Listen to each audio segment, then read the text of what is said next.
Test. Test. Check. Check, check one. All right.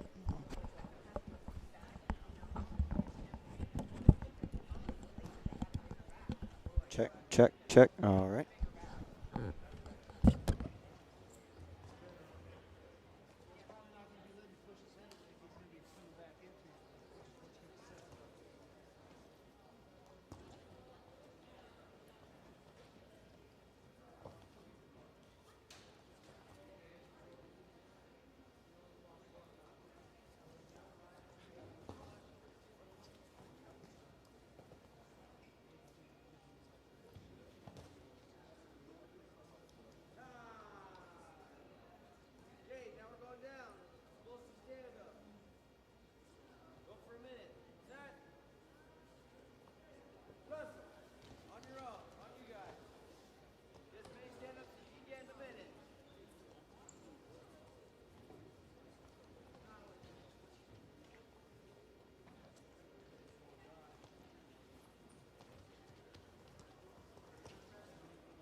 All right, ladies and gentlemen, welcome to tonight's final home competition for your North Fork Miners.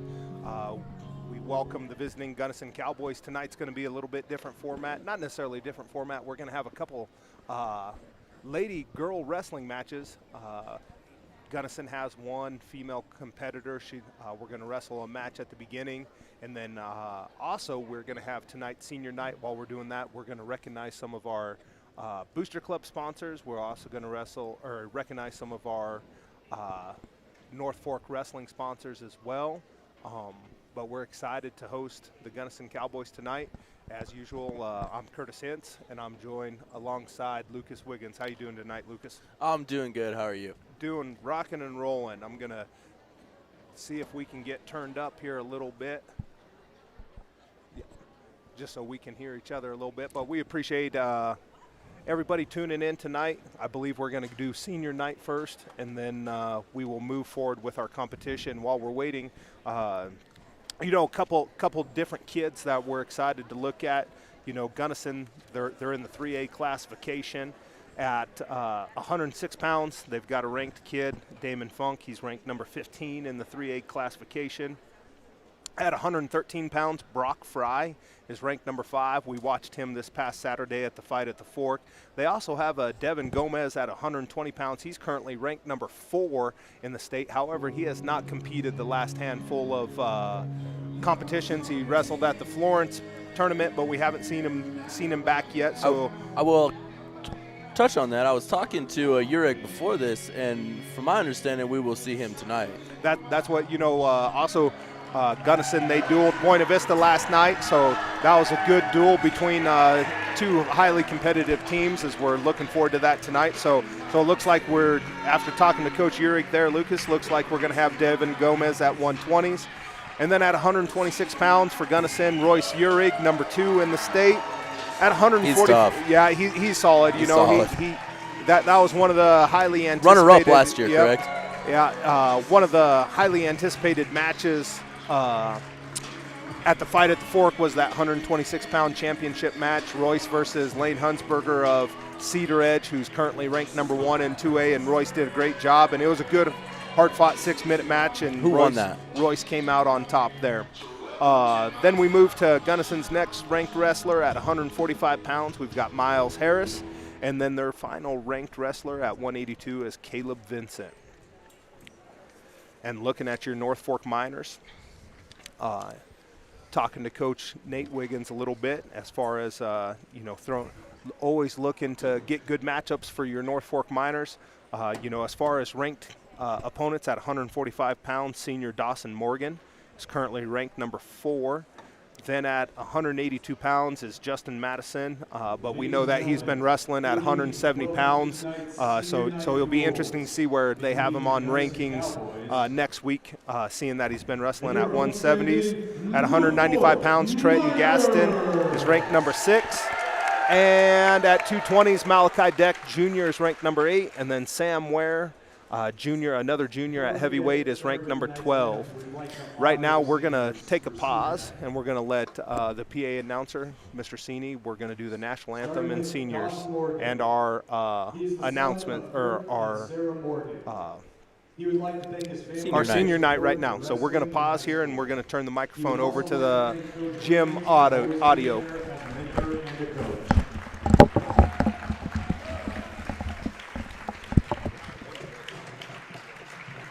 Audrey Strickland is the daughter of Stacy and James Strickland. After high school, she would like to train to become a flight attendant. Audrey would like to thank her teammates for convincing her to join. Most importantly, she would like to give a big thank you to her Aunt Jeanette and Uncle Joe for all of their support. This past year has had some big changes, but gaining this experience and her teammates was by far the best. Trenton Gaston is the son of Nate and Amanda Gaston. He would like to thank his coaches, Coach Wiggins and Coach Burns, for pushing him to continue wrestling even though the first 2 years were rough. He would also like to thank his family for always coming and supporting him. It has been a great 4 years of wrestling. Jason Kuntz is the son of Jessica Forshee and Tyler Kuntz. He would like to thank the fans for showing up and showing constant support throughout the years. He would like to thank Coach Wiggins for constantly pushing him in the room, and he'd like to give a huge shout out to Coach Burns for getting him to wrestle his freshman year. He would also like to thank his family for the constant support and dealing with his anger from cutting weight. He would also like to thank his teammates.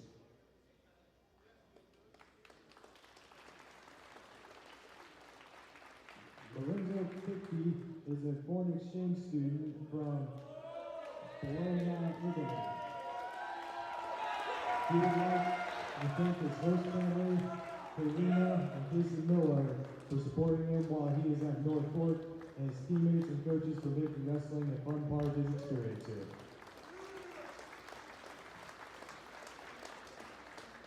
Justin Madison is the son of John and Gina Madison. He would like to thank all of his teammates and coaches, especially all of those from this year. He is glad to have his last year with this group of people.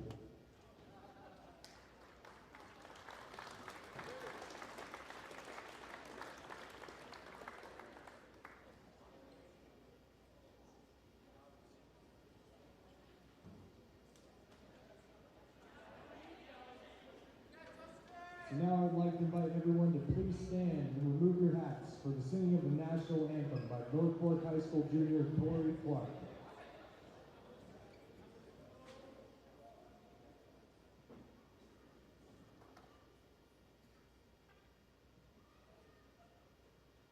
Oh, say, can you see by the dawn's early light what so proudly we hailed at the twilight's last gleaming, whose broad stripes and bright stars through the perilous fight o'er the ramparts we watched were so gallantly streaming, and the rockets' bright glare, the bombs bursting in air, gave proof through the night that life was still there.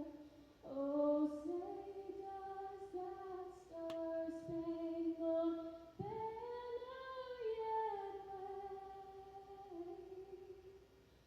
o'er the land of the free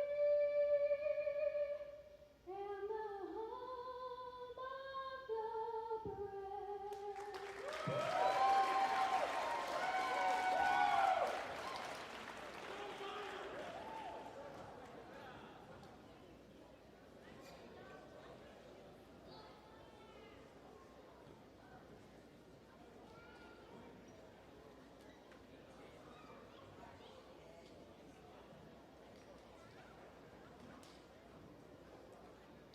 And now moving forward, our boys are going to take a back seat for a bit, and we're going to introduce our Lady Miners.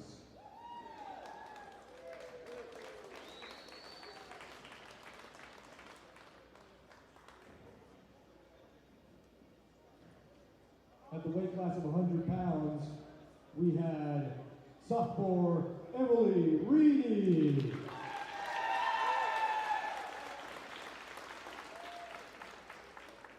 In reserve at 118 pounds, Ella Jensen.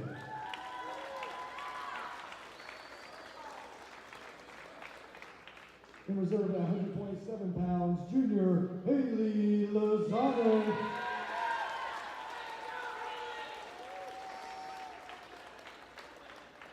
Starting for the girls at 127, Audrey Strickland.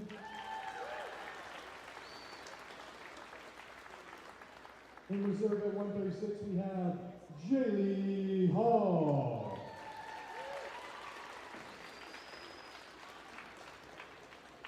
Starting at 136, we have Casey Walk.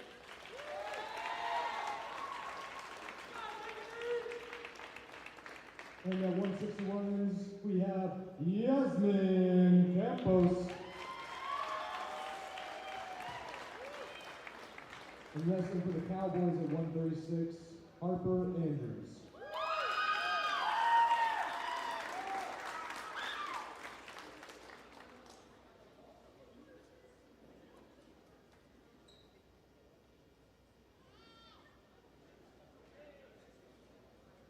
So we are going to start the girls duel first, and then we will do the boys lineup and continue with the boys duel afterwards.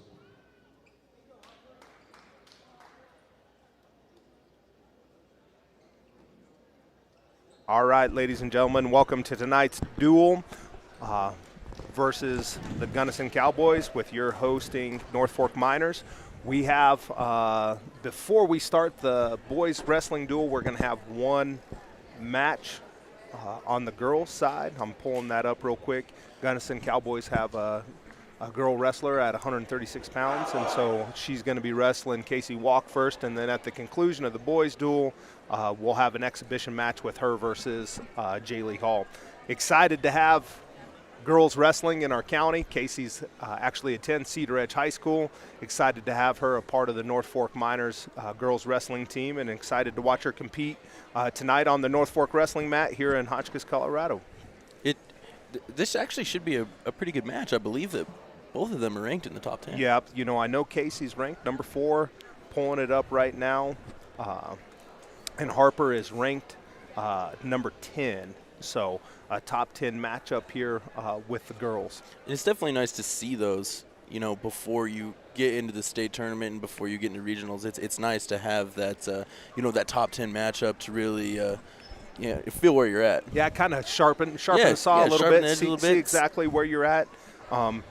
You know, and a lot of times, you know, with girls wrestling, there's, really 4 programs on the Western Slope. We've got, of course, North Fork, Olathe with Coach Korn down there, Grand Junction Central, and then Sirocco, even though they're a ways away, they're still kind of considered a Western Slope team. As you guys watch Emily Reedy, she's going to take a forfeit for the North Fork Miners there. But kind of going into it, you know, it's hard sometimes to see those top 10 ranked opponents actually here on the Western Slope. Got to travel to the Front Range. I know the girls are traveling to Discovery Canyon this weekend, which should be a good weekend for the girls. We're going to have Audrey Strickland come out and take a forfeit as well. Well, this is actually a pretty smart move on Coach Hall's part. I mean, you can consider this as an entire duel and get your whole team an extra win. And that's what it is, too.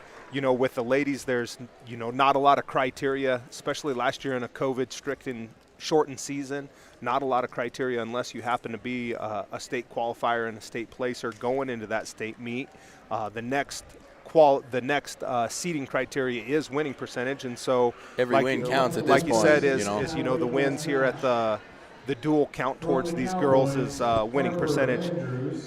But at 136 pounds, sounds like we're going to have Jaylee Hall, actually. We're going to have Jaylee Hall. Looks like we've got a change up in the lineup here. We're going to have Jaylee Hall versus Harper Andrews. Sorry, that was Jaylee Interesting. Hall.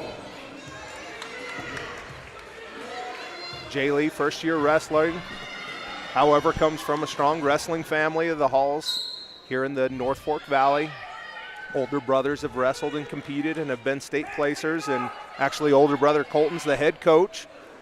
So excited for Jaylee to come here and be able to compete in front of the North Fork fans. Yeah, they're circling here, trying to fill each other out a little bit. Got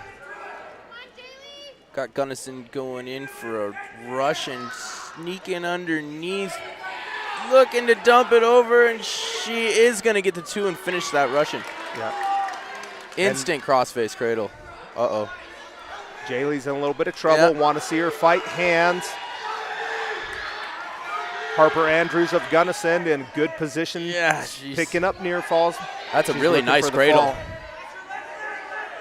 We'll see what Jaylee can do to fight out of it. It's a lot of time, and that's going to be it. Good job by Harper Andrews of Gunnison going out there and getting victory for the Gunnison Cowboys. I believe we'll see a forfeit here for Casey Walk. and then Yasmin Campos, and then we will be into the boys duel. I believe we're going to start at 170 pounds. While we watch Casey take a forfeit here, want to thank the the Minor Booster Club scoreboard sponsors: Stirrup Bar Ranch, Weekender Sports, Bank of Colorado, Zach's Barbecue, Tribbles and Sons Construction, Vegetation Management West, Pitt Construction, Bollinger and Queen, Quickie Tire 2, and Hotchkiss Automotive. As you guys are seeing Casey go out, and she's going to take her forfeit at the 147 pounds. Looks like Coach Hall switched those two up, had Jay Lee wrestle at 136s and Casey take the forfeit at 47s. Then next up at 161s, we should see Yasmin, and then we should be starting the boys duel at 170 pounds.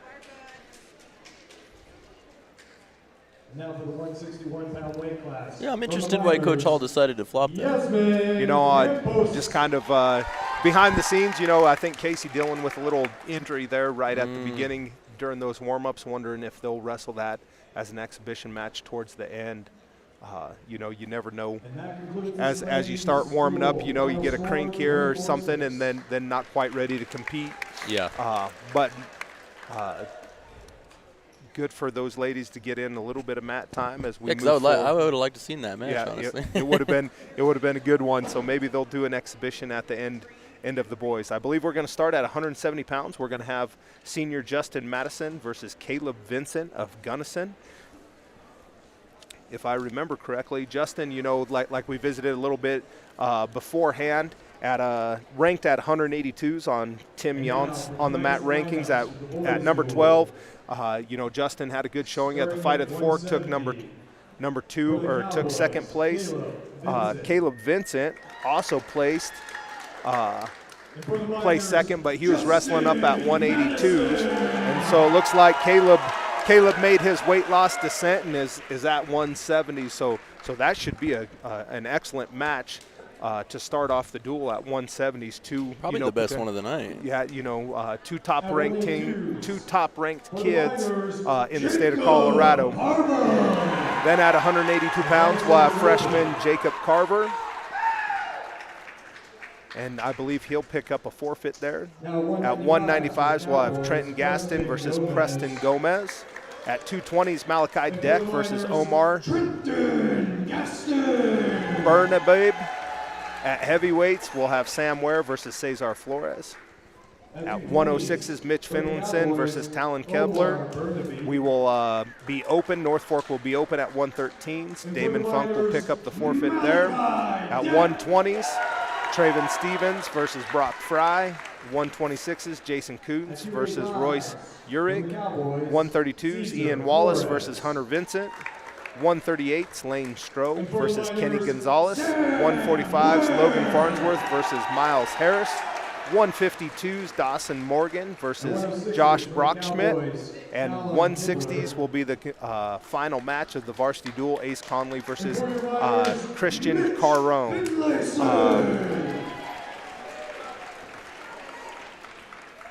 You know, and this will be a good duel to kind of see where we're sitting at here with North Fork. I mean, Gunnison coming in tonight with a 6th ranked seed in 3A. So we get a W here. That would be might make a little statement here. Yeah, you know, Gunnison is ranked number 6 in the state of Colorado in the 3A division. You know, they've got some highly ranked kids that have some returning experience, and like you said, be good matchups for the North Fork Miners, and see if we can go and find a way to win a duel against the highly touted Gunnison Cowboys. Well, when you have a couple returning kids, you know, that have placing, you know, I know that Urig placed 2nd, and they got a couple other kids that placed last year as well. You know, it solidifies you to be a little deeper in the seeding ranking. You know, you get those extra bonus points there at the state tournament, and it makes it a little easier to give somebody a higher seed. Right. And that's what, too, kind of previewing for the North Fork Miners. You know, we've hosting the Gunnison Cowboys tonight. Then tomorrow they're going to travel to Center for the Courtney Lake duels. They'll be wrestling Monte Vista, who's got a couple really solid kids there. And then the Center tournament is always, you know, kind of a telltale, kind of see exactly where we're at. 27 teams, I believe, is going to have some Great tournament. really full brackets, great tournament. And, you know, it's one of those things, if you can place down at that center tournament, you know that you set yourself up to have success at regionals and down the road at Ball Arena and at state. So, you know, good 3 days of competition for the North Fork Miners. Excited for Coach Wiggins and his staff and for the kids. While we continue introductions on the mat, I want to thank the Reedy family for running track wrestling and the board, Don Nordstrom for running the clock, Mr. Sini for doing the announcing, of course, our administration, Randall Palmer and Amy Miller, for always making sure they're on top of things, and then Miss Penna and her multimedia team for putting on these live broadcasts. I know Saturday was a long day. They had 2 streams going, so we could have you know, every match outside of a couple that were done in the mat room live and free for you guys on YouTube. You know, always appreciate her and her staff and the kids. They do a fantastic job bringing it to you guys here on YouTube. Looks like we're going to get captains while we do that. Our 170-pound weight class is going to be sponsored by Josh Milner, the Stroh family, 5S Show Pigs, the Madison family, and Doug Brown. Appreciate them and their contributions to North Fork Wrestling. Like we talked about earlier, Lucas, we are going to start at 170 pounds, which I tell you what, you know, two top-ranked kids, and hopefully we see a good 6 minute hard-fought match. Yeah, and I think this is a good place for Justin to start too. I mean, not let him sit around and think about it a lot. Just get out there and get after it. Let him get going. You know, exactly. Justin had a good weekend. Took second at Fight at the Fork. You know, he's worked hard in the room, has worked hard in the weight room. This is going to be a good test for him, as you know. Caleb Vincent is a really solid wrestler. Watched him wrestle at 82s. Very sound. You know, and so this should be a good one to start the night. I haven't seen the white singlets, the white and black yet. They look great. They're slick. You know, Very when Coach slick. Wiggins. Actually, the white singlets were the first ones that got in. You know, really like them. I think the boys, they save them for finals, is what they do during tournaments. And the first time that they've worn them here at home during a duel, I think nice for the senior night.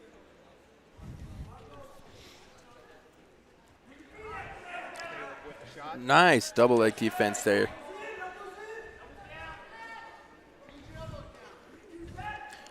No, Madison needs to keep staying low and keep staying under those ties and keep tying up inside, not allowing the inside ties. Justin with an underhook.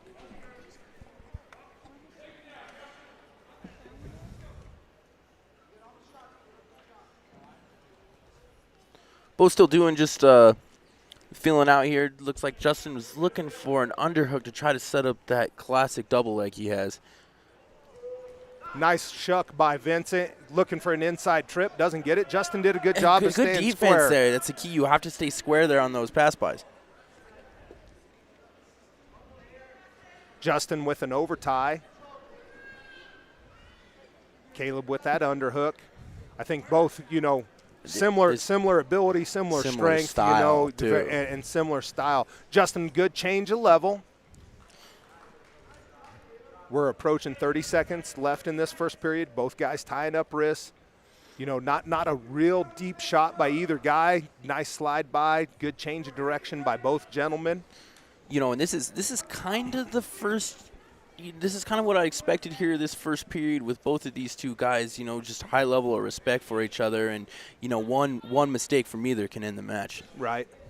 And we're going to come down to. Oh no! And with 5 seconds to go, Justin's going to give up a takedown and near fall. 5 near falls. And that's going to wrap it up. That's exactly what we were just talking about. That's not how he wanted to end that, but it's all right. It's early. Justin's down by a score of 5-0. Nice takedown directly to Justin's back. Picked up 3 near fall.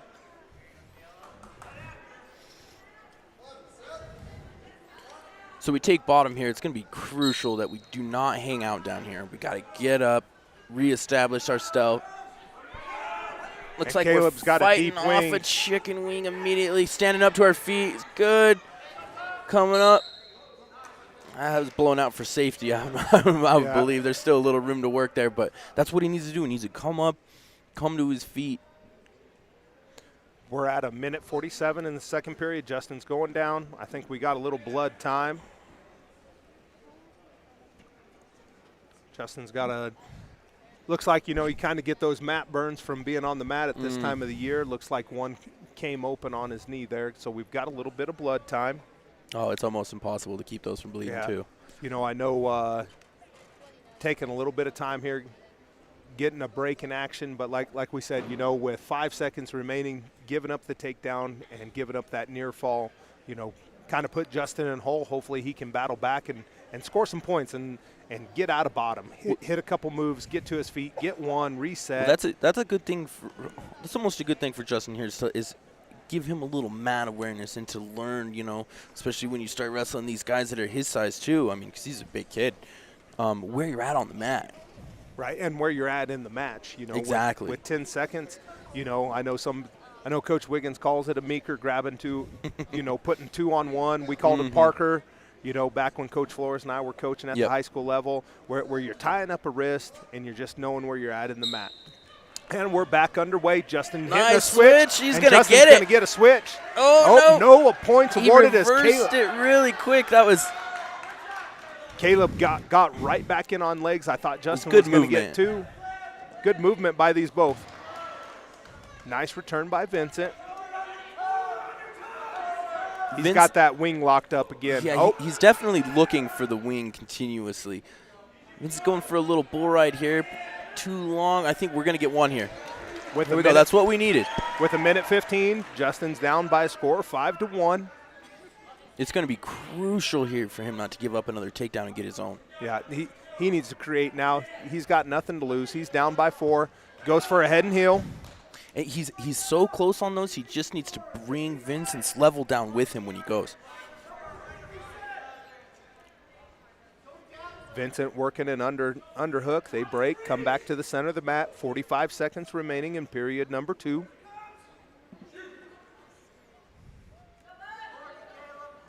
Boom, nice double. And he's going to finish. Oh, he's going to call him out of bounds. No. It's going to be a no call. Baby. I think I agree with the call.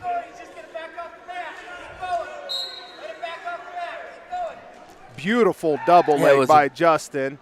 I think Justin eased up once he heard the whistle. You got to sell it sometimes. Let him know that you're still under control. But then Vincent did come out on top. 23 seconds remaining. Vincent countering stuff tonight has been almost on point. He's done a great job. Now we're back to that end of the period. Yeah. See if Justin can create and score with 10 seconds this time.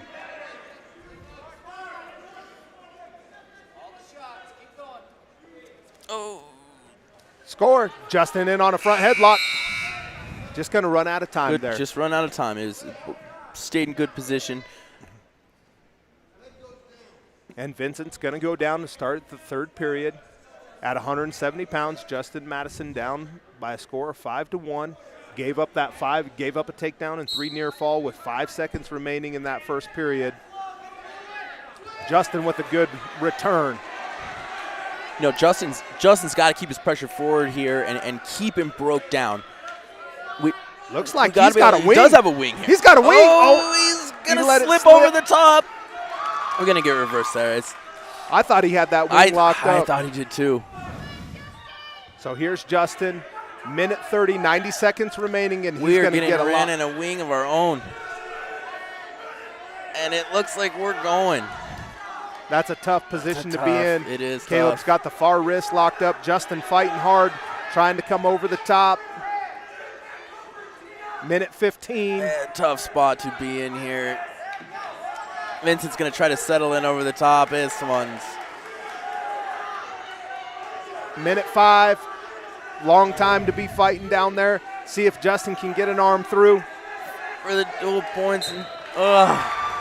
And Caleb Vincent of Gunnison's going to pick up the fall over Justin Madison at 170 pounds.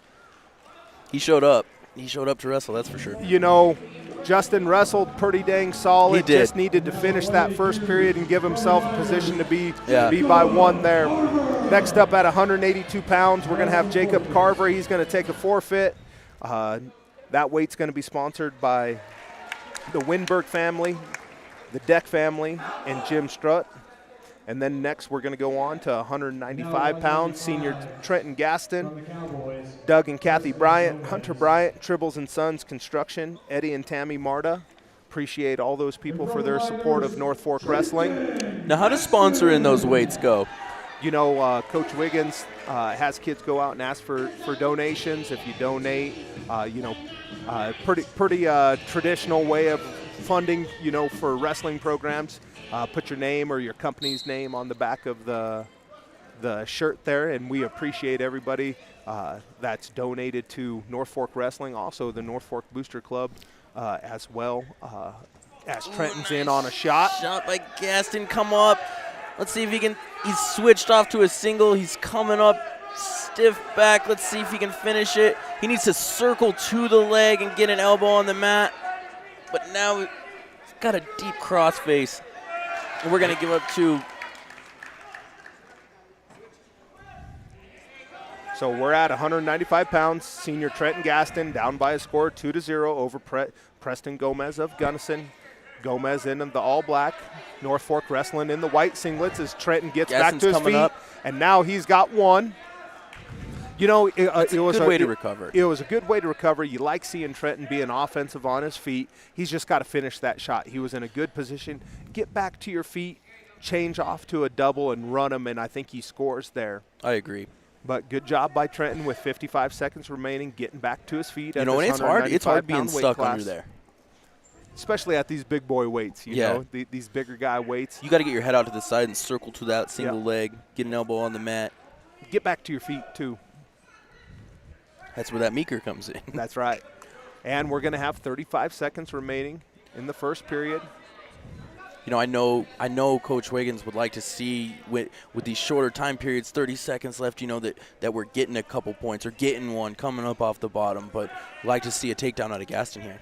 And even just another shot, just kind of put it in the back of the mind of the kid, also the official, down the road, stall calls in these big kid matches. Shooting. In these upper weight classes, sometimes stall calls come into effect as we're going to come down to the end of the first period. At the 195-pound weight class, Trenton Gaston in the white singlet versus Preston Gomez. Gaston's going to be down 2-1. Going to defer to North Fork. Gaston's not going to waste time going on bottom. Go on top, see if he can get a cradle, see if he can work his crossface series. Yeah, I was almost surprised with Gunnison's call there to defer it instead of just picking neutral. Because I have a pretty good idea they knew this was coming. Yeah, Gaston with a good crossface. You'd like to see him keep a little more pressure. Cradle ride, Exactly. I know Coach Pfeiffer preaches that, former coach in the Valley. Cradle ride keeping the where pressure on the he's hips. keeping that forward pressure. Mm-hmm. And there, it breaks him down flat. Then he gets crossface. He's got a near ankle. Oh. He's in that barbed wire or corkscrew or Turk. He's looking for a Turk here is what he's doing. He's going to get got it. See, and there, sometimes if you where slip switch the elbow, off to you can near, just a cap low the shoulder. Exactly. Yep. Cap We're going the to get some shoulder. near falls here.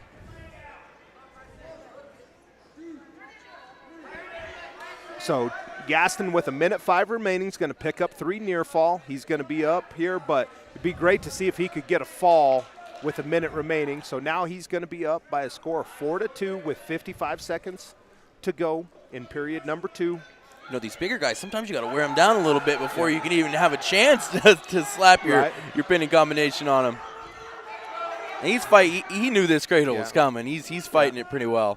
Credit to Preston Gomez of Gunnison, fighting hard, but now Gaston's Gaston's got a good cradle. He needs to sit under it and go backwards. And he's going to get there, see if he can get the bottom knee in the side, see if he can get the fall. 30 seconds remaining. Need to squeeze his elbows together and stick that bottom knee in the side. But Gomez is going to break, and he's going to come out. We still got him. Come out on top. He's going to pick up 3 more points. That's beautiful. It's nice scoring with under 30 seconds left, getting those extra points. We've got 10 seconds remaining. Trenton Gaston up by a score of 7-2 at this 195-pound weight class over Preston Gomez. Where do you think Gomez goes this next period? Even though he scored the takedown, it was more of a sprawl reverse, and it does look like they're going to go neutral. You know, Trenton did a good job of shooting a good shot. He's just got to finish that. See if Trenton gets on on the offensive.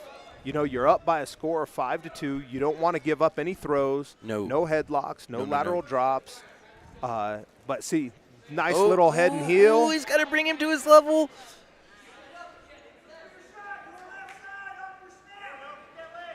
See how aggressive Trenton is here. You'd like to see him snap, milk down, get into that front headlock series, hit a near cradle, or just shoot a blast double again. I mean, he had a really good shot. You know, we've been seeing a lot of these head and heels from North Fork in the upper weights. Oh, we're going to hit a snap down. Near he's cradle. Going to circle to the near. Oh, and he's going to step over it. That looks tight. There it is. With 1:16, senior Trenton Gaston's going to pick up the fall at the 195-pound weight class. You know, it was going to be interesting to see how aggressive he was going to be on his feet, and he went after it. Good milk down, good snap down, got into good position. Excellent job by senior Trenton Gaston at 195s. Next up at 220 pounds, we're going to have Malachi Deck versus Omar Burn Babe. This weight class, we're going to have a couple more sponsors, Nate and Amanda Gaston, Jeff Shearer, Lane Stroh's family, and Colorado Construction, Inc. Appreciate their sponsorships of North Fork Wrestling. You know, it's nice to see North Fork's bigger guys come out here and just get after it. Yeah, you know, at 195s, 220s, and heavyweights, they do a good job in the room, pushing each other, working hard.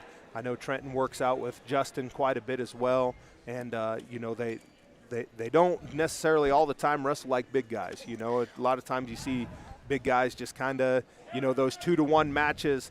Deck looking to get on his offensive and see if he can't score some points and not make it a 2-to-1 match. Well, Coach Wiggins' style actually goes with the big guys a lot better than it does the smaller guys. He's very good at coaching the big guys and working the ties and teaching them how to change their level to be super effective with their size. Deck working that underhook. You know, Deck does have a nice fireman's carry in his back pocket. Like to see him set that up at some point because you don't see it too often out of these big guys. But, you know, Deck super strong. It works super well on big guys too. Because they're always pushing real hard. Always pushing into you. And all you got to do is change that level. And we're under a minute. We're at 40 seconds in the first period.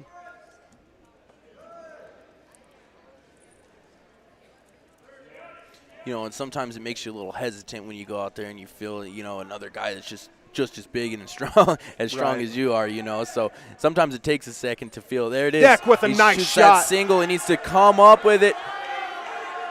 He's circling, come up. He's come coming up. up There it is. perfect. Good job, Malachi Deck. Outside. That's a great way to finish that shot for a big guy. And so we have, with under 10 seconds, Deck scoring that takedown to go up 2-0 and not giving up one here. It's huge. As well. You know, great job.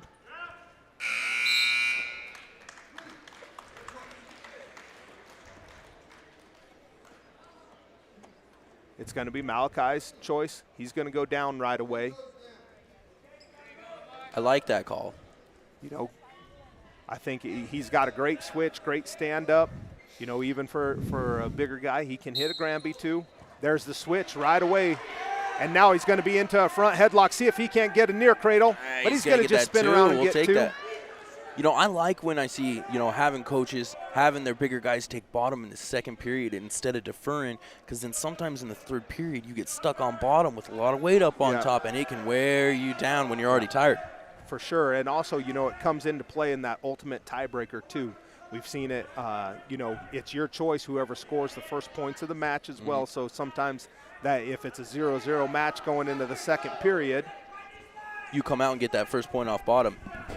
Hey, spiral ride. So he's got a stubby leg here. I got that over the top, almost looking like he's looking for a near cradle. Deck's got a good stubby. You'd like to see him get out to the side and break him down flat first. And now he's in a good position to hit that crossface. Got to get that crossface on the elbow. Now he's got that barbed wire. Now come around, come back to cradle now. Now cradle. There it is. He's got it locked up, almost. He's reaching. Sometimes with, deck, he's a little bit shorter. He's got it stuffed on now. Normally He's you say tilting him back. don't let go of that arm, but if you got to let go of it to lock it up, but he's got it. He's got to just put the knee in the side, go back. Knee in the back. There it is. There and it he's is. got Get 25 that knee seconds. In the side. Got to get that bottom knee in the side. Now cork it. Get 2 near falls out of that.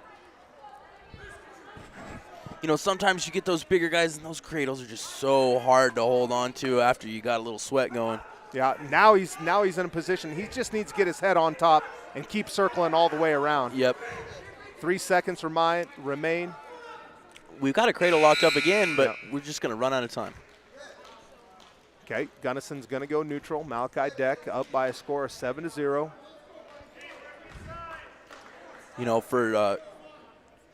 For this duel and dual point purposes, you'd like to see a takedown and get some more get some more back points here. Yeah, it'd be good to get a fall. And we're going to get that takedown. But it'd be nice to get a fall right here because you know that they've got some talented wrestlers at those lower weight classes that we talked about in our preview. I think Malachi's.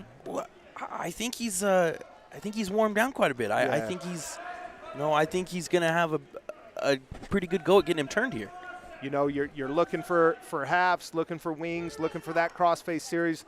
I know Malachi likes the armbar series as well, but he's got to start getting off to the side and just start putting a lot of forward pressure, squeaks. Exactly. Tying up wrists. Making him feel uncomfortable. Yeah. That's the biggest thing. That's when you get opportunities, is when you can make your opponent feel uncomfortable. He's got a bar across the back here, though.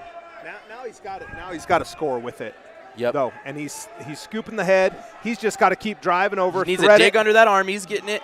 And he's got this is good This is right going to here. be tough to get out of here.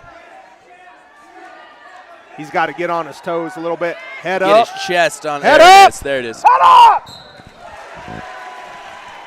That's the execution we were just talking about he needed to do. That was well done. Beautifully done. Good job by Malachi Deck at 220 pounds. I know Coach Wiggins, we were talking a little bit beforehand, needing to pick up some falls with these bigger guys because we know Gunnison's got some solid kids at the lower weight classes. Next up, we're going to be at the 220-pound weight class. We've got Junior Sam Ware. Another couple sponsors here. We've got Rob Anderson. We've got Delta County Federal Credit Union. We've got Scott and Debbie Hunt, and Stirrup Bar Ranch. And Sam They're away. Getting after it right out of the gate. Something that's really changed with Sam this year is just being more aggressive on his feet, bringing the party to him instead of just waiting to counter, Now, I'd like to see him set this. It looks like he's going for a headlock. I'd like to see him set it up a little more, not get slipped on it.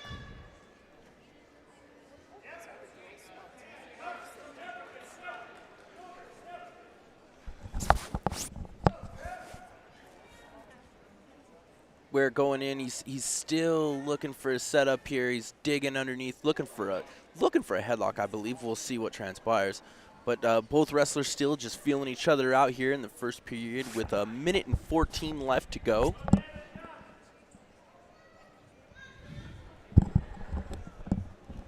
Both just really, really big kids. It takes a while to feel each other out. Ooh, Gunnison's going for a Jap Wizard. That is not going to happen, and it's going to allow Sam Ware to get 2 with the hands touching the mat. And now Sam's got to get behind the arms. He's way too far out in front. Yep. He's going for he's got a cradle. He lost the crossface there, which is going to put him in bad position. He needs to push him out of bounds. And reset. Hey, spiral ride. Break him down flat. Let's go. Touch that cross arm. Ware needs to work on staying behind the arms a little bit and get a breakdown, and instead of jumping out front and looking for that crossface. Get some sort of anchor, whether it's a spiral ride. Exactly. There we go. Whether it's a stubby. Good return to the mat. He's got a cross wrist. He's got a little wrist here. You'd like him to get post and get an actual crossface. Yes. But once again, look at his hips. Look, he just posted. He posted that other arm. He's able to get that crossface, but he's gonna get a barbed wire here. 5 seconds remaining. See if he can pick up the pin, right? Oh, he's not going to get He's it. not going to get it. He's going to get 3 near fall. What more can you ask for, though, from the first period, though? I mean, he went out there and got after it. Good job by junior Sam Ware at this heavyweight division. Coach Wiggins is going top. I think Sam just gets excited, you know, and he goes out there and he throws those cross faces and just gets in bad position. Get a stubby. Ankle. Ankle. Ankle. Oh, we have a cradle locked up already. Sam's got a cradle He can locked sit up. underneath it. He's got to get his knee in the side. Bump him. Bump him. Bump him. Bump him all the way over. Keep bumping. We're going to Come off, but he's going to end up in a reverse half. Scoop the head on that reverse half there. We're getting the near falls counted. See if he can pick up the fall here. If he can keep his chest up top, that's not an ideal place to lock. He's got to get his weight on top of him, which right now it's not there. He needs to readjust and give up on that and get back behind the hips. Dig a wing, Jacob's hook, something there. Half. There we go. There's a deep half. Ooh, this is going to be tough to get out of.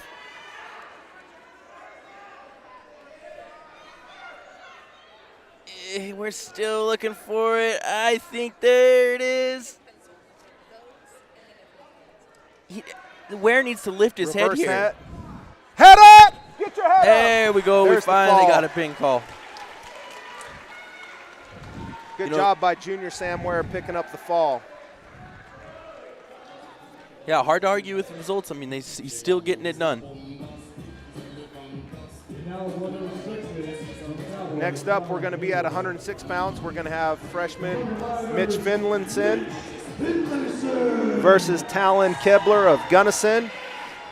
This weight is brought to you by Lasting Impression, CR Builders, Laminger Dental, Ware Family, Sparks and Sons. Appreciate their donations to North Fork Wrestling. And we're underway at 106 pounds.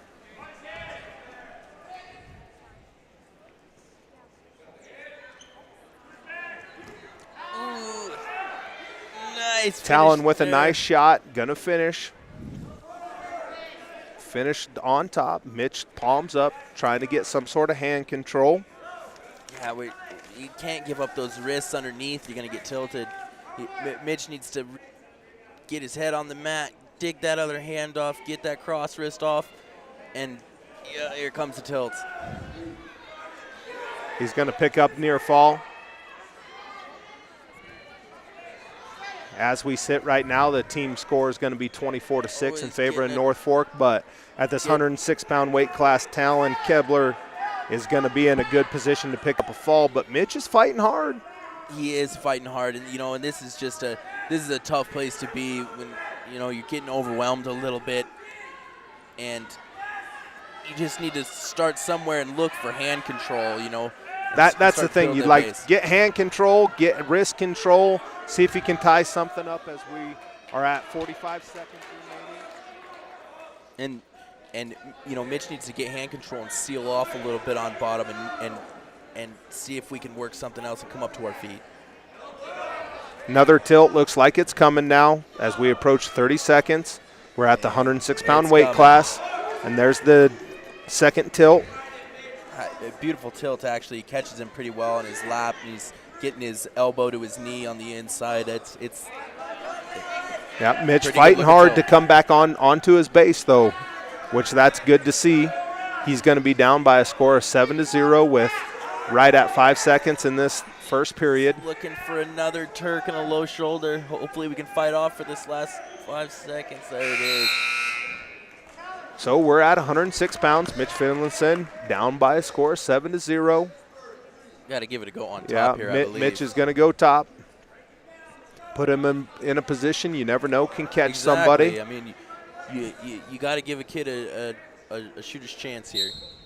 And Mitch goes for a crossface right away. That's something that you'd like to see him do, though, is get some sort of anchor, a tight waist ankle, stubby, something like that before. Jumped up to it, instead of just going for the cradle right away. But credit to Mitch for going after something, trying to score some points. But he's going to be down by a score of 9-0 with 1:35 in this second period at 106 pounds.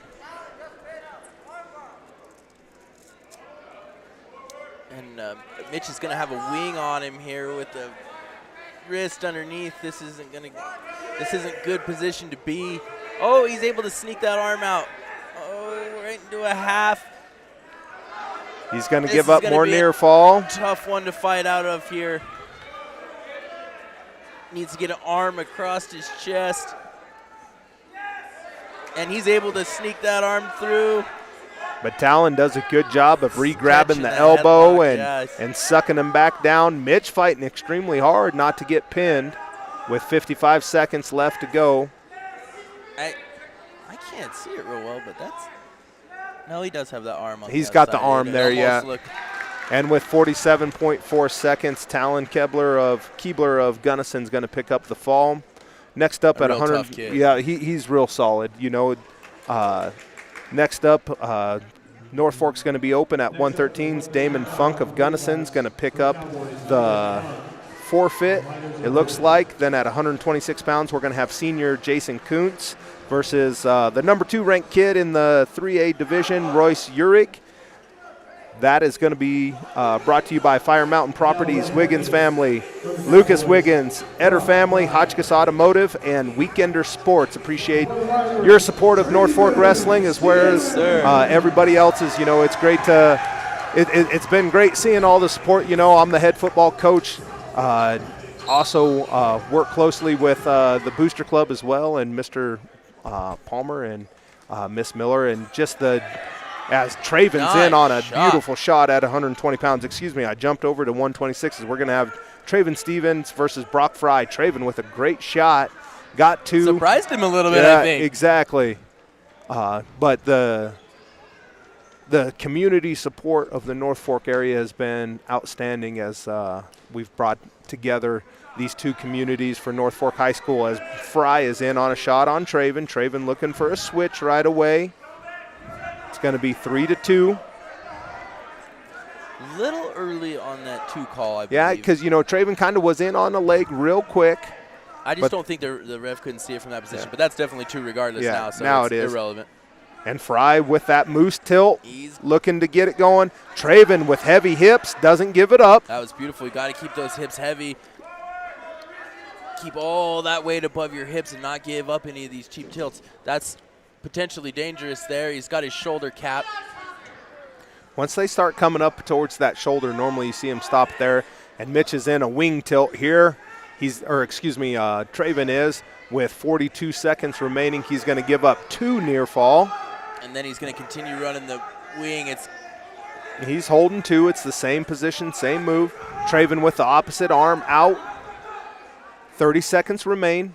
First period at 120 pounds. Traven Stevens of North Fork versus Brock Fry of Gunnison. Brock's looking to transition that wing and grab a wrist out front. It's much more difficult to fight off once you get that, but Stevens is fighting it well. Interesting there. He awarded that 2 without a true transition to a different move. Traven Excellent putting together a couple moves on bottom, which was really good. Okay, we're going to enter the second period. Traven Stevens and North Fork down by a score of 5-2.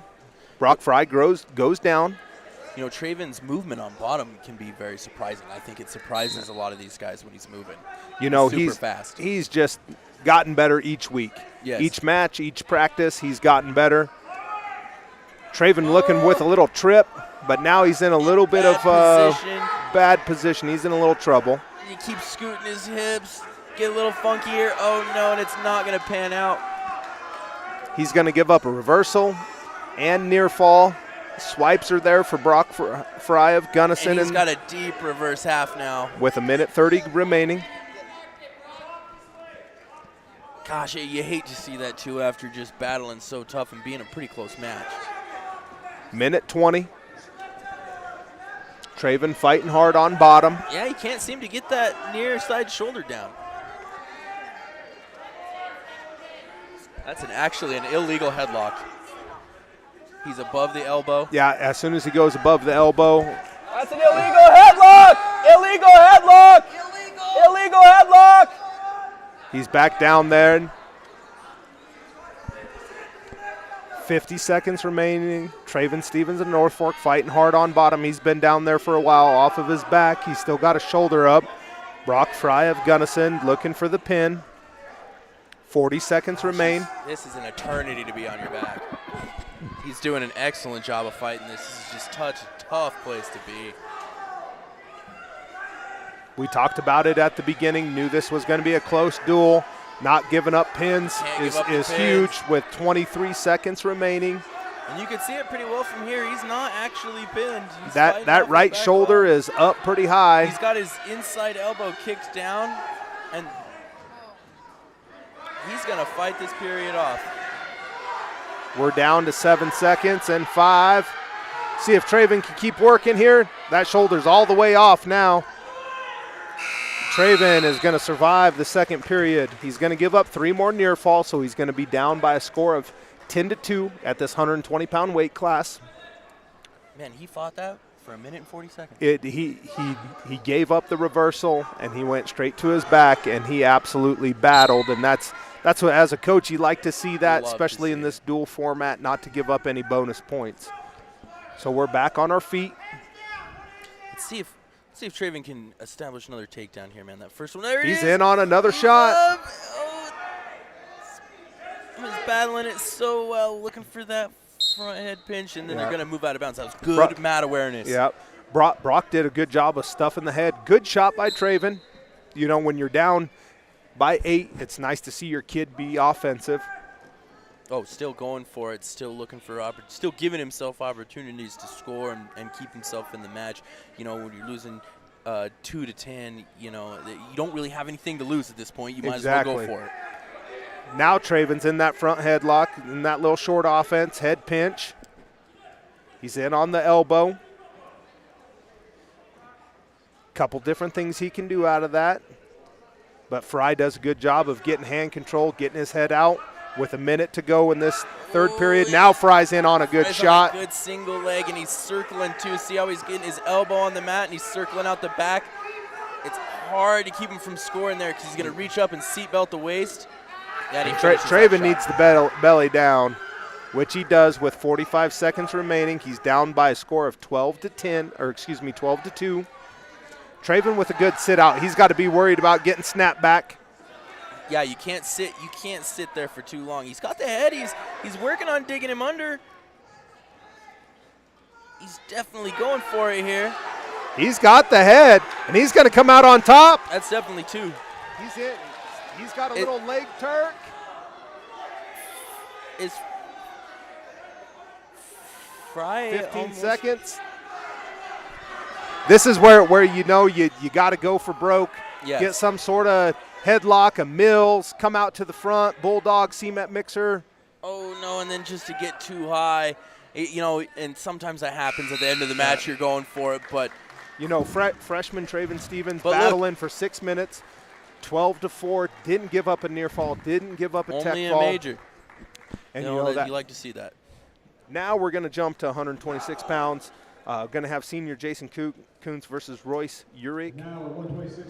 We're going to have the girls wrestling sponsors as well. We're going to recognize them as we proceed through the duels. Valley Care Providers, Reedy Service, Jocelyn Wiggins, and Shauna Lehman. Appreciate their support of the ladies program as well.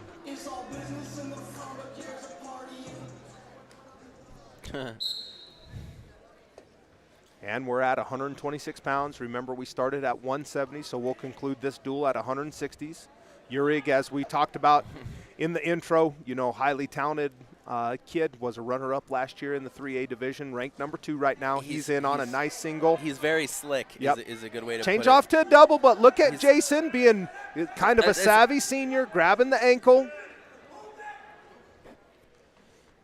Keeps battling there.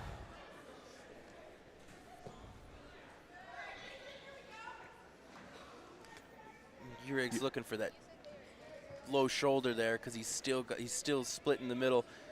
Jason's still hanging on to that low single, hanging on to that ankle.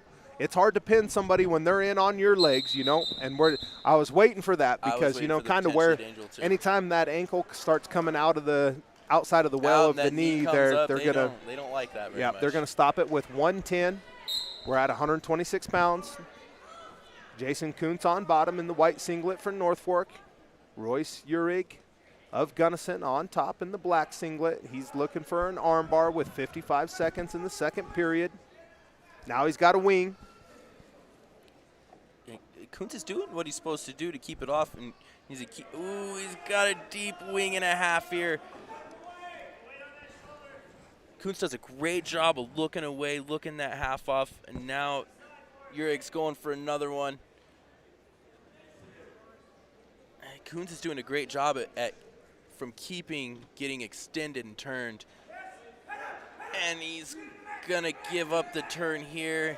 He's in a little bit of trouble with 20 seconds remaining. This is almost impossible to get out of. I mean, but you know, Jason's kind of a bendy kid, if that's a word, you know, to describe him, as he continues to fall. And he's bridging. He's bridging hard. He's coming through with 8 seconds remaining. But now Uhrig's going to sit.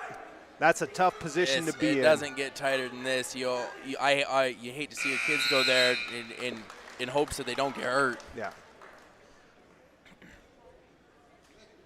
And you see Jason come up. He's down by a score of 5-0. You know, granted, Uhrig's controlled the match, but great job by Jason fighting off of his back there, especially in a difficult position. He's doing a great job.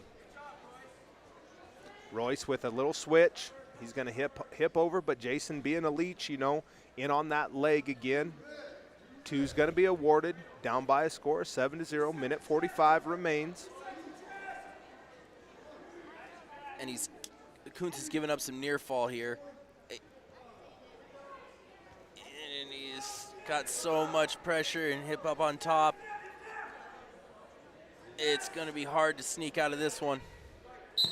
And there's going to be the fall with minute 27 remain. He did it. He did a good job. I mean, Uhrig's just tough. I mean, Uhrig makes 90% of the kids look really bad. Yeah, and there's a reason why he's ranked number 2. Exactly. I mean, next up, we're going to be at 138 pounds. We're going to have freshman Lane Stroh of North Fork versus Kenny Gonzalez of Gunnison. Oh, excuse me, we're going to have Ian Wallace. I keep jumping a little bit looking on Track Wrestling. We're at 132s. We got Ian Wallace versus Hunter Vincent. Quick shot off the whistle.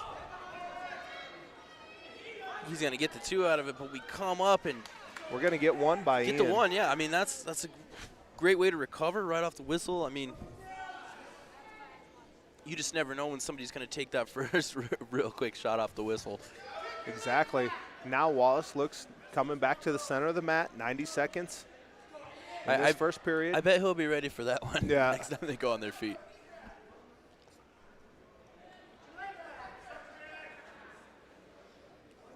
So he needs to get hand control here and get his head out from underneath. A lot of pressure. There it is.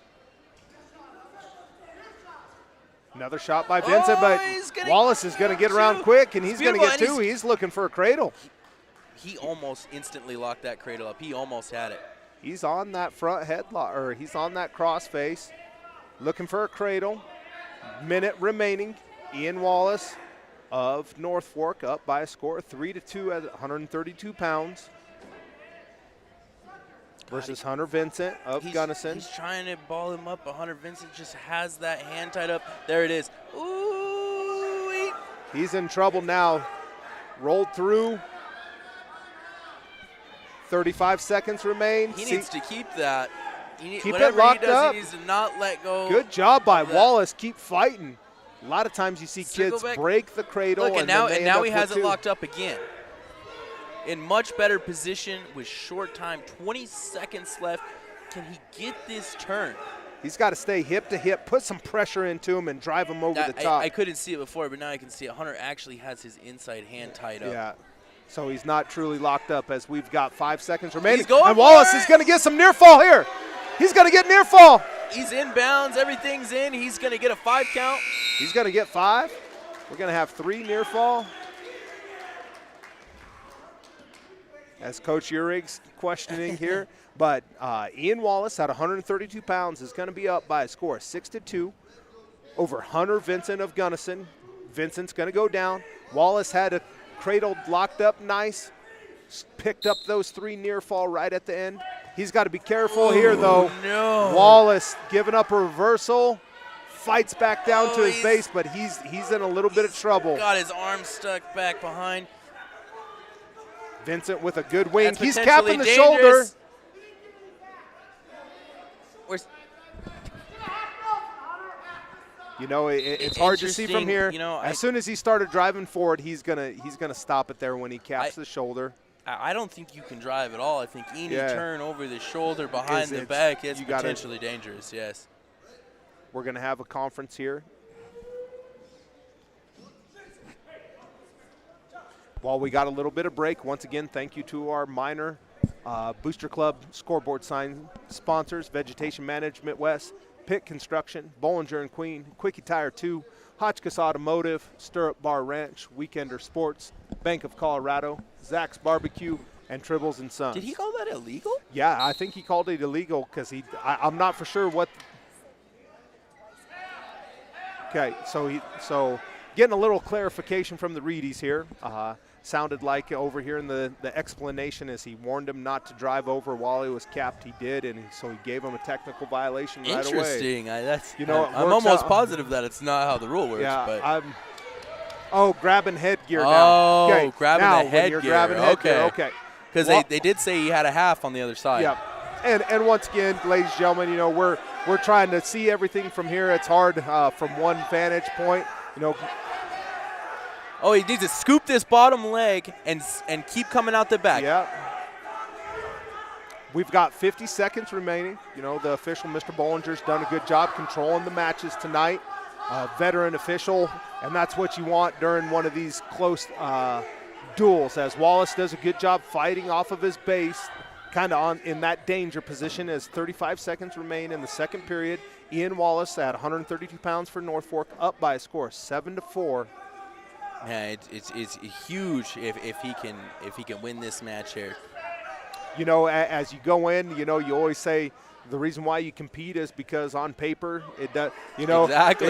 Yes. Sometimes you anticipate this, that, or the other, but that's the reason why we wrestle why matches. we come out and do them, absolutely. Oh, 5 seconds remaining. Don't give up any near fall here. Finish the period. 3, 2, 1. At 132 pounds, Ian Wallace doing a great job. He's going to be up by a score, up by 3. Coach Wiggins is going to put him neutral.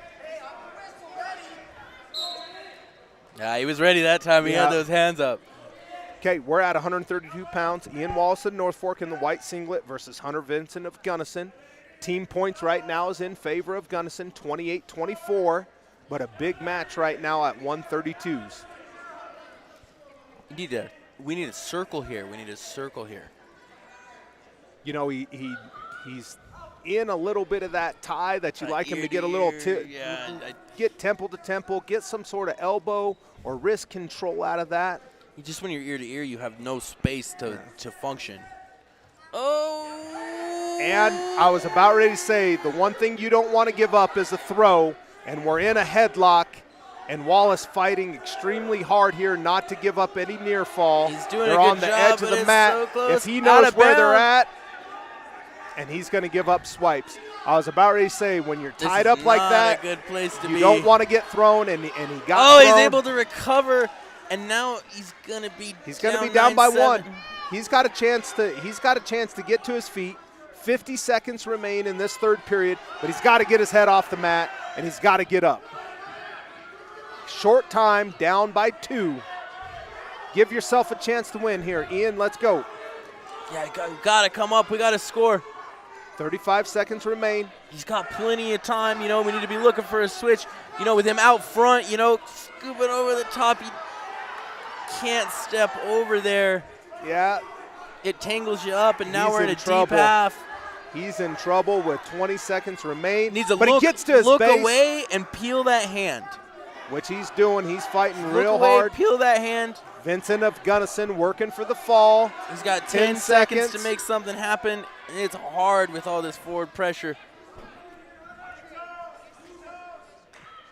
Time's going to expire at 132 pounds. That was a great Ian match. Wallace absolutely battled at 132 pounds versus Hunter Vincent, but Hunter's going to come out victorious 9-7. Now we're going to get to the 138-pound weight class. We're going to have freshman Lane Stroh versus Kenny Gonzalez. Like to continue to thank our sponsors. These are going to be the sponsors for the girls wrestling program: Reedy family, the Weldon family, Karen and John, Walk family, Christy and Katie Molina, the American Legion Post 99.7, and the Flores family. And we're underway at 138 pounds. Once again, North Fork in the white singlets and Gunnison in the black singlets with red trim. Team score entering this match is in favor of Gunnison, 31-24.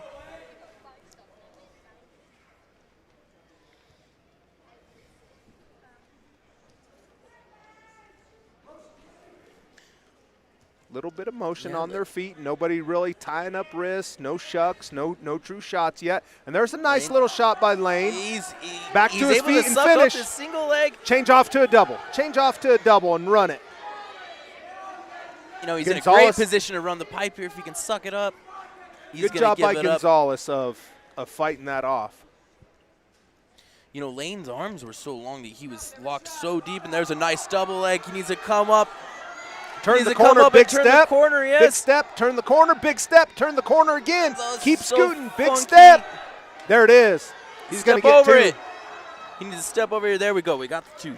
You know, you just got to keep going, keep that forward pressure. You know, you like to see him get all the way to their feet, but he kept stepping up and finally got the corner. As we've got 40 seconds remaining, Lane Stroh's going to be up 2-0. We need to keep hand control here and not give up that one, but sometimes that happens. See if he can get another shot. Nice double leg. And he's going to, if he just keeps coming around the back, keep coming, that ankle. Looking for a crossface. There you go. There it is. So, you know, he gave up Nice the one, double but leg, I man. liked how aggressive he was on his feet there, Lucas. Back in on legs. 12 seconds remain. No potential of scoring here. They need to stop it and fix that headgear. Short time, 5 seconds. Lane throwing in a leg. And the first period at 138 pounds is going to come to an end. Freshman Lane Stroh up by a score of 4-1 over Kenny Gonzalez of Gunnison. Coach Wiggins is discussing where he wants to go Here. You know, he's taking him down twice in a row. There we go. And we're going to go That's what neutral. we were looking for. And, you know, even that first shot, he had a good shot, just didn't finish, but two real nice doubles in on a single leg again. But he's got, you know, now he's in a bad position. Gonzalez stuff in the head. He needs to bail out of that, get a hand bail Free out shot of there. there. Yep.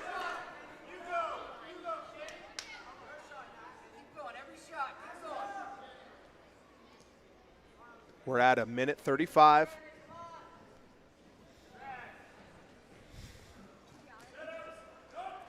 And we're in that tie position. Yes, we mentioned it during Wallace's match. I was about ready to say, when you're in this tie, you're susceptible to some sort of throw.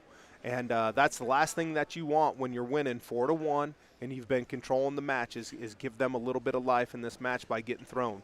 And not only that, too, you know, we've taken, you know, 5 or 6 great shots, and you get into that ear to ear, and you don't give yourself any space to take the shot. And so now we cleared up some space. We got some room. We're trying to finish this double leg, dumps him over the side, and that's 2. 2. And now he just needs to start crawling up and start swimming, catch swimming a hand, up and catch a wrist. 52 seconds remain, up by a score of 6-1. Lane Stroh. Lane did a great job of finishing that double leg onto his butt, because when he bails out, he's already flattened down on the mat, giving himself a chance to get a turn here. 35 seconds remaining in the second period, up by a score to 6-1. Freshman Lane Stroh. He needs to elevate this, but he's going to give up one. 25 seconds. See if he can pick up another takedown like he did to end the first period. That's all you could ask for here is another takedown. Get 2 more before the end of the match here. Gunnison's being aggressive here on his feet with a lot of head banging. Oh. 3 seconds. Defense, good defense. Yeah, pretty good match. It'd be nice to see if, because Lane's super tough on top, even though that he's given up 2 escapes, if he can put a leg in and figure out some sort of pinning combination, I know Coach Wiggins would like to see that here I'm at sure he would 138 appreciate pounds, that. right? But credit to Kenny Gonzalez of Gunnison. He's escaped a handful of times. Lane's got to be careful of stalling here and locked hands. And give up 1, not 2. He's going to give up 2 now. Now he's only up by a score. 6-4. We're looking for a reversal of our own here. Able to get a nice little sit back. So Lane Stroh up by a score 8-4. He's Have got a nice good wing. Just start running it around his shoulder. Just start Looking running for that around wrist his head. Going. Catch that wrist. He's got to catch that far wrist. He's got a nice wing. He needs to get out to the side, put some pressure forward on it. Catch that far wrist.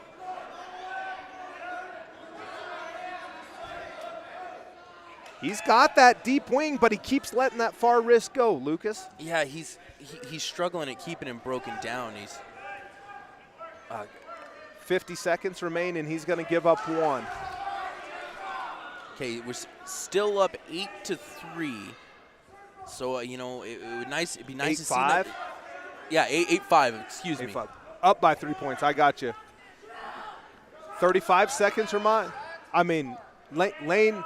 If you don't want to get thrown, get in on legs. Exactly. Stay on your offense. Don't give him a shot. It's hard to throw him when you're on top. Yeah. We've finished 4 shots here now. Yep. 20 seconds left. Be nice to see Lane go and get another takedown. He's thinking about it. You could tell. Oh, and not give up one here. He's able to. Reshot there. Yep.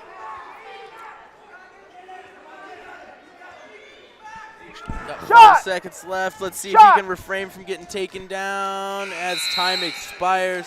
Lane Stroh is going to win this one 8-5.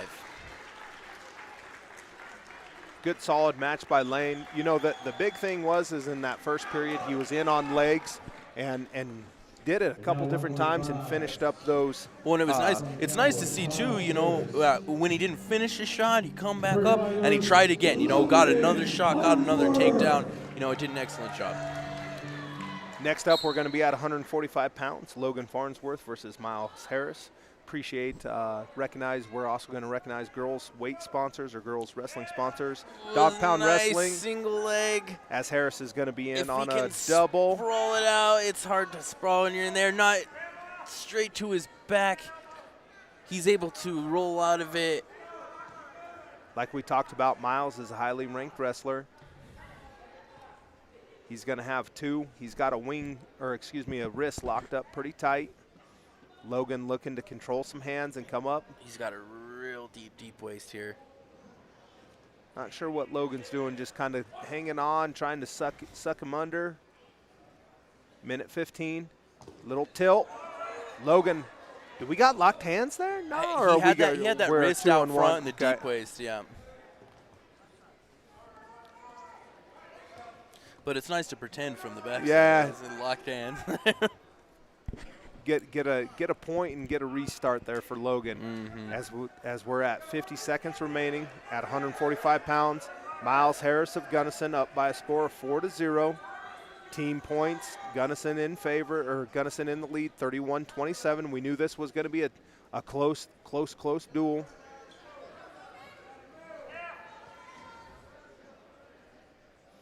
.32 seconds remain.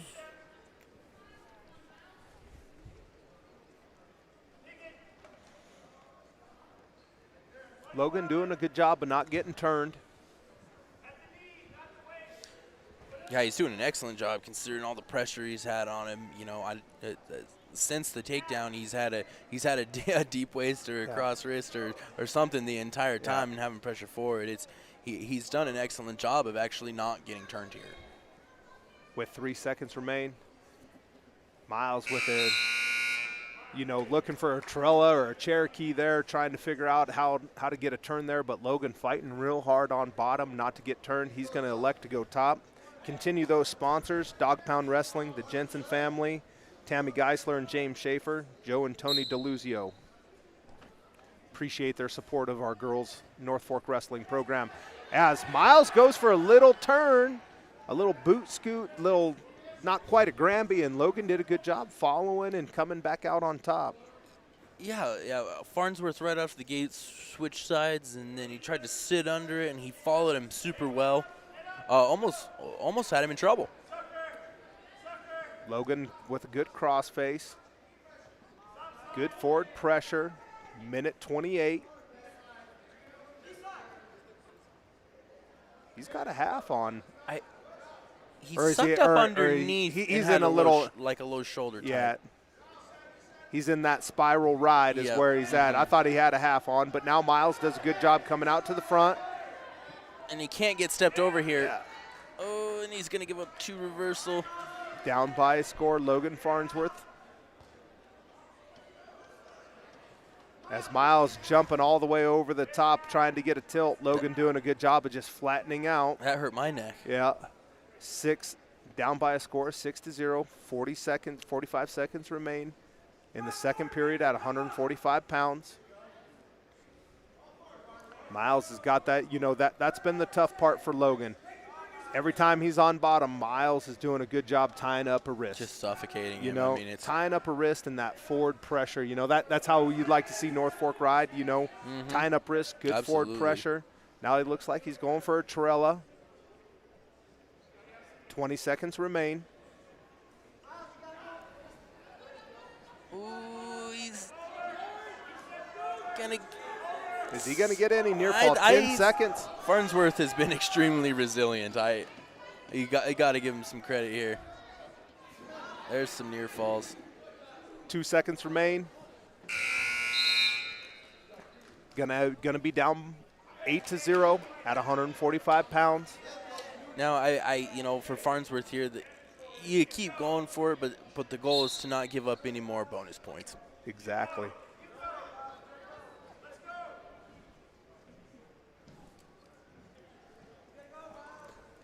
Third period at 145 pounds. Logan Farnsworth goes in on a shot against Miles Harris. Miles Harris is going to come out on top. This is the last position we needed to be. Miles is ranked number 5 in the 3A rankings by Tim Yount.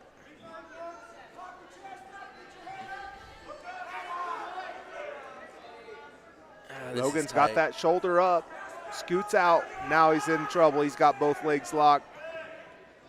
Tough position to fight from. Yeah, you're just getting the life choked out of you.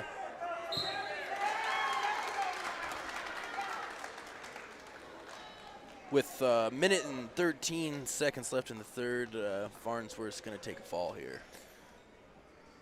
Good, really though, he fought extremely hard super against the you know. number 5 and ranked he almost kid in fought. the state. He almost actually, kind of got caught in that there Yeah. at the end, But that's, you wrestle a veteran wrestler like that, and that's going to happen. Right. Next up, we're going to have senior Dawson Morgan at 152 pounds for North Fork in the white singlet versus Josh Brockschmidt of Gunnison in the black singlet. Once again, continue our wrestling sponsors. These are the girls. I'd like to thank Welt Ranch, Gary Dyer, and the Godwin 5. Appreciate your guys' support of our ladies wrestling program. Nice little low shot there.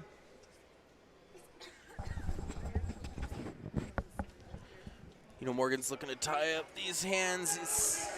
He needs to stuff this shot and not give up 2 here. That's Dawson looking to dig. He's on his hip.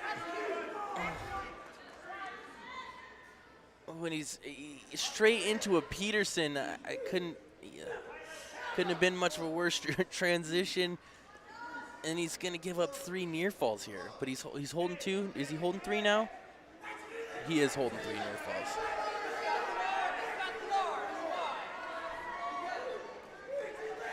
Dawson comes out.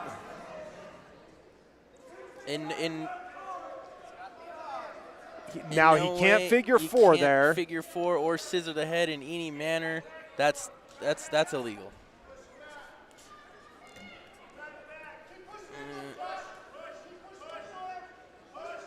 We've got. Yep, that's illegal.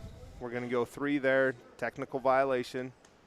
Dawson gets the reset. He's going to be down by a score of 6-0.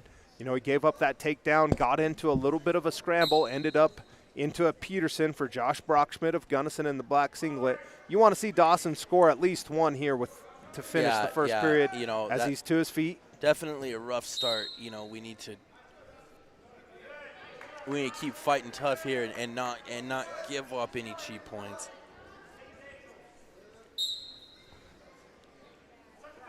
Oh goodness, we're on our back again. 18 seconds remain. See if Dawson can fight. Get to the second period. He's he's a grinder kid that can grind you for 6 minutes, but he's dug himself a pretty good hole here, being down 9-0 after this first period. You know, you give up the takedown, that's all right, but then to give up, six near fall. It is what it is, and now you have to pretend like the match is 0-0 and get out there and get after it. Yeah, elects to go top. You know, he does like to throw in the legs. See if he can get a spur in. He's got one in. Brockschmidt does a good job of coming back to his feet real quick. He's going to be up by a score of 10-0 with 1:45 in this second period. See if Dawson can create some offense on his feet. He's in on that Russian. Now in on a single. Good for Dawson. We're now he's got a spur in. He's got two in. He's got to be careful, kind of pulling him on top of him a little bit. You know, you could tell Brockschmidt was already looking for that high bridge.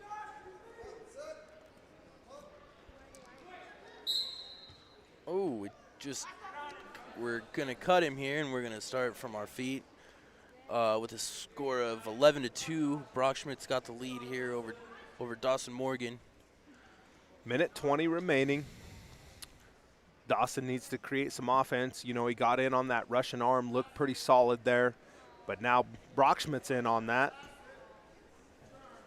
Did you see Brockschmidt on the rankings? Was he on there? He was not on the rankings, but I know that he had a good tournament. Just a tough kid.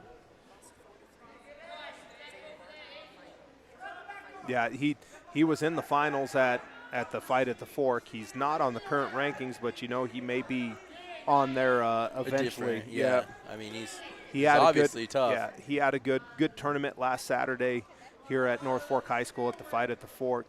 Dawson into these little scrambles, and he's given up. He's got to be careful because we're going to give up twice. He hasn't just given up a reversal or a takedown. He's given up near fall as well. You gotta know when to bail out of that situation. 13-2. Brockschmidt of Gunnison with the advantage over Dawson Morgan. North Fork in the white singlets, Gunnison in the black. 14 seconds remain. Dawson. Nice little reshot here. Switch. He's going to get two. You know, I said, you know, this kid's got a gas tank. And he's got a leg in. You know, he's dug himself a hole, and he keeps battling, and he's got a gas tank here. So be interesting to see where, and they're going to put Brockschmidt on top. You know, we've scored twice out of bottom, scored a takedown and scored a reversal just a minute ago. See if Dawson can create another flurry and see if he can't get him on his back. That's the great thing about wrestling. You can be down by 14 and you still have a chance to win. Yes, you do. Dawson tying up hands. Yeah, Dawson needs to come up and move a lot on bottom, create angles, give himself an opportunity here. Look like he's trying to hit a Peterson there, yeah, but he wasn't in quite. He wasn't in a good enough ball as he comes to his feet. Create more separation. You know, Morgan has to know where he's at there and make sure that he keeps him on the mat too, keeping his hands, pulling him on. Brockschmidt's going to be smart, riding on top. You know, give up one, not two, but he's got a wing in. He's just been incredible at catching Dawson in these bad situations. Normally Dawson comes out on top, doesn't give out any of the near fall, but today he's giving it up. So Dawson's going to be down by a score of 5-13. He's going to be stalking. You know, see if he's got something in his back pocket. You know, some sort of lat drop, you know, some sort of shuck into Headlock, a Mills, a you know. headlock, near side headlock, This is, you know, and a flying cradle, something like that. Gunnison does a great job of dropping to a leg, knowing the situation, knowing that he can't get thrown, and now he's looking to score points. And he's going And to he's come. going to. 35 seconds remain. There's another two. Score 15-5. Score 15-5. I don't entirely agree with that 2 call at that point in juncture. I do now. Let's see if Dawson can grind this out. There's still time. And, you know, We're gonna just give kind of up going one for and broke two, here. yeah. You know, it's, you know, Dawson needs to know in this situation that 2's not going to get it done, and you're going to have to go for something else. So Brock Schmidt from Gunnison is going to come out victorious over Dawson Morgan 17-6 at 152 pounds. Next up, we're going to be at 160. We're going to have Ace Conley of North Fork versus Christian Caron of Gunnison. That was 45s, correct? Now we're at 52s. No, we're at the coach had bumped Logan Farnsworth up to 45. Gotcha. Okay. Dawson Morgan was at 52s. Ace, who normally wrestles at 45s, is bumped all the way up to 160s. You know, some of that strategy of being able to do that. So also want to thank Berg Ice Shack for their donation as well. Ace Conley here at 160 pounds.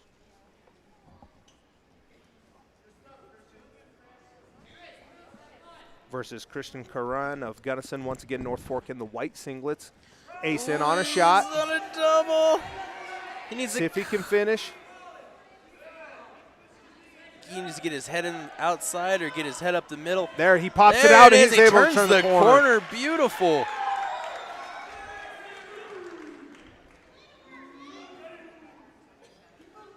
Junior Ace Conley with a good crossface. Good shot. You know, you said it. As soon as he got his head out to the side, he was able to turn the corner and get 2 as we've got a minute remaining in the first period. Looks like Connolly's kind of open. He comes up a little bit and opens up. He's looking for that crossface, but he's kind of locked up, stalling a little bit on the bottom, hanging onto that hand. I think he kind of knows what's coming. You know, he tied up Ace's wrist. Now he's kind of holding his own wrist. Ace digging a wing, which he's got now. I mean, let him hold his own wrist and just start running the head. Yep. Let him keep it, run it. Just start running the head. Just run it there, Ace. Just keep running it. He's trying to drive it over like a half. Oh, he wants that wrist is what he wants. Yeah. He just needed to start running his head and score there. 15 seconds to go. He's going to open up, and he's going to give Ace that crossface he's been looking for. Let's see if he can score with 8 seconds left. He can Turk there. He's looking to Turk. Big step. Elevate the leg. Big step. But he's going to run out of time. Looking good on top. Has great forward pressure. You know, keeping him flat on the mat, giving himself the ability to look for some nice turns. And he tried several different things there. Yeah, good job by Ace. You know, bringing the offensive, took him down, looking for pinning combinations to score some more points for himself. It's definitely nice to see these kids open up and just try some other moves on top. He's got a good cross wrist. See if he can tilt from there. Lets it go, comes back on top. Slaps a crossface on.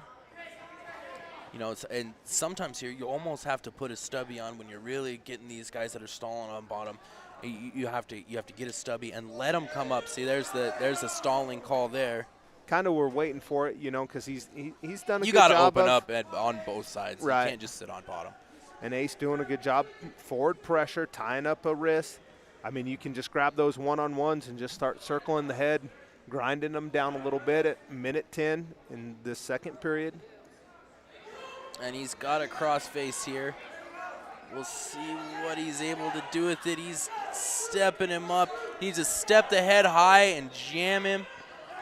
Now he stepped up. Going for a bob wire. He's in good Now position comes for it. to Now the he's cradle. circling back. doing a great job at defending it.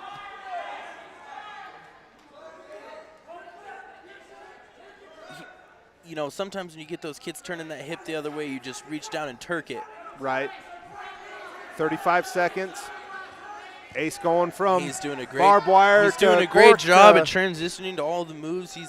He's definitely working on top.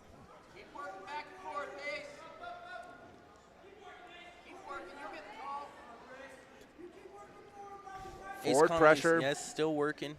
Bumping him, controlling wrist, doing a good job. You know, he's only up by a score of 2-0, but he's done a great job controlling the first 4 minutes of this match. I think he'll continue to do so too. It's hard when nobody or when they don't open up, and there's the stalling call for the point there, which is well deserved. I mean, you gotta try to do something. You gotta try to come up. And gonna put him in top, see if he can't get a pin in this third and final period at 160 pounds.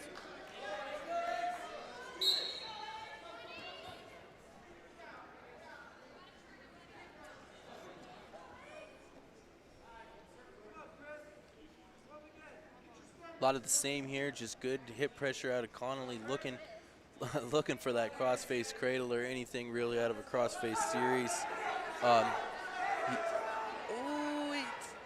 We're digging a low shoulder here. Almost caught him in bad position. Minute 28, up by a score of 3-0, junior Ace Conley. You know, it's tough when he's just grabbing your hand on bottom and laying on it, and it's hard to do much there, and you're having to chainsaw your hand out. You know, he's had that crossface a couple different times, just couldn't quite score out of it. See if he goes to something different, you know, a half, a wing, something like that, where you know, you fake like you're going crossface, he sucks back and you can catch a wing. You know, and two here, you know, Connolly's definitely got the upper hand here on we got a deep crossface here. Let's see if we can do something with it. But you're starting to see where the size is playing in here. You know, being 145 pounds wrestling 160 is pretty difficult. Yeah, you know, he's controlled the match, but it'd be nice to get a near fall to finish the duel, even though, you know, Gunnison's going to come out with a win. You know, they're up 41-27 entering this match. But, you know, it's always nice to finish on a high note, as Ace only has 15 seconds remaining to get a fall or get a turn here. But he's controlled this match, you know, from start to finish. He's up by a score of 3-0. Good job by junior Ace Conley to bump up a weight class and get a win. Another stall call, and that's going to conclude the 160-pound weight class. Connolly with a nice win to finish that matchup. I believe we're going to have a few. Are we going to have, looks like we're going to have a couple exhibition matches here after the varsity duel. And the final team score is going to be 41-30 in favor of Gunnison. You know, we thought this was going to be a good close match, you know, good close duel. You know, some real tough, hard-fought matches there. You know, there's a couple, you know, Morgan's match surprised me for sure. I think we're going to set up a couple exhibition matches here. We're going to have at 138s, we're going to have Peyton Armstrong. Let me see who we got here. Peyton Armstrong. Checking track wrestling as we're getting some exhibition matches set up at the table. Always like when team brings some extra kids, get kids more mat time as we are, you know, coming down the last home stretch of the season. For the North Fork Miners, like I said a little bit earlier, they're going to be at the Courtney Lake Duels down at Center High School tomorrow, and then a big, good, solid tournament Saturday at Center, and then one last duel versus Delta, and then they're at regionals and at state over at the Ball Arena. Before we blink, it's going to be here, but we're underway at 132 pounds, or excuse me, 138 pounds. Peyton Armstrong of North Fork in the white singlet. you know, and coming down to the end of the year too, it's nice to get these exhibition matches for these JV kids, you know, because the end of their season's coming up, and to get a few extra matches in there just at any point in time is always beneficial. Exactly. This is Frazier Burney of Gunnison in the black singlet at 138 pounds. Peyton doing a good job controlling the tie. They break out, come back to the center of the mat. Looking for that Russian arm. Now he's in that chin and elbow, looking for a near cradle. For a near cradle. He's got his head in the well. You know, right now it's not the end of the world if that kid circles, just a shuck and get his 2. As he does there, just gets around back, gets his 2 with 55 seconds remain. Yeah, that was fantastic from Armstrong. Oh, and he's got a cradle locked up, I believe. Nope. He bailed on it. But Now he's got the crossface on the other side. I You know, think he has it locked he's up. trying to suicide there. You'd like to see him bump him a little bit first. And now he just There brings it him is. straight over the top. Good job by Peyton. See if he can't pick up a fall here at 138 pounds There it is, exhibition right match. there. Right there. Good job by Excellent freshman Peyton job. Armstrong. He looked almost as good as that haircut. That's right. Next up, I believe we're going to have one more. We're going to have sophomore Daniel Owens versus Holden Vickers of Gunnison at 152 pounds.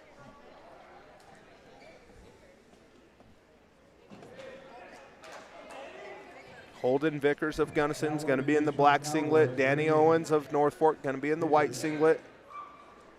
And purple miners, Daniel. And I believe this is going to be our last match of the evening in the final home competition for your North Fork Miners. And that season goes quick, doesn't it? It always does. You know, you consider that a little bit of the front third of it's before Christmas break, and you blink and you're wrestling at the Warrior, and then it's Christmas break. Get a few tournaments underneath your belt, and then you have a couple big ones, the fight at the Fork, which we had last Saturday, and then the center tournament, and then it's the home stretch, you know, trying to get as many kids over the hill as you can in the 14 weight classes at regionals, which will be at 2A Region 1 over at Buena Vista. And then go see if we can go bring home some medals over at the state tournament at Ball Arena. What do they have? What do they have Buena Vista ranked? Buena Vista has been ranked number 2. Centauri's been ranked 1 as Danny Owens Puts him on gets his into a little back. bit of a headlock. No points awarded yet. Danny's going to suck him back, get into a headlock position. Now into a he's got to get his head up, though, Lucas. He's got to get his head up. Just stay right there. Post his arm out so he doesn't get rolled out. You know, and overall for the dual speaking, we're going to get this pin here. Yeah. But, you know, for North Fork, showing an almost identical score against Gunnison as Buena Vista did. So, I mean, I think we're looking good here then. Pretty solid matchup. You know, in the 2A ranking, Centauri's ranked 1, Ray's number 2, Cedar Edge 3, and Buena Vista's 4, and Meeker is 5. But that's going to conclude the duel with the Gunnison Cowboys. Appreciate everybody tuning in. Good, hard-fought duel. Also, you know, fun to have the ladies wrestling here too as well. But we appreciate everybody for all their support throughout the season. And have a good night and safe travels. Yes, everybody. Thank you.